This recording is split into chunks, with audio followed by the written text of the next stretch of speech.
Does an attorney's duty of candor apply only to judicial proceedings? The court deciding in re Braun considered that very question. In December 1996, Nancy Braun, an attorney licensed in New York and the District of Columbia, applied for admission by comity to the North Carolina bar. The rules governing admission to the practice of law in North Carolina required comity applicants to prove that they're licensed to practice law in another state or territory of the United States, and that for at least 4 of the 6 years immediately preceding their application, they've actively and substantially engaged in the practice of law. Between November of 1991 and November of 1996, Braun was the co-owner and operator of a restaurant called Harvest Moon Café and Catering.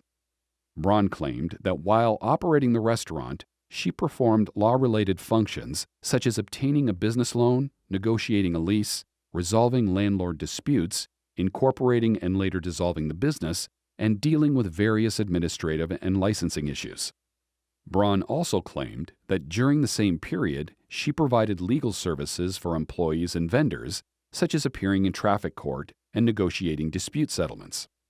Braun didn't charge for her various legal services, but was paid in kind. Braun didn't report these in-kind payments as income for tax purposes. She also didn't maintain a legal office separate from the restaurant, advertise her legal services, or hold herself out to the public as a practicing lawyer. Braun didn't maintain malpractice insurance, attend continuing legal education, or maintain records of billable hours or legal activities. After a hearing, the North Carolina Board of Bar Examiners denied Braun's application, finding that she hadn't satisfied the rule requiring active and substantial practice of law. Further, the board found that her attempts to show that her restaurant work constituted the active and substantial practice of law showed a lack of candor and were misleading. This misleading lack of candor demonstrated a lack of character and fitness. Braun appealed to the Wake County Superior Court, which affirmed the board's decision.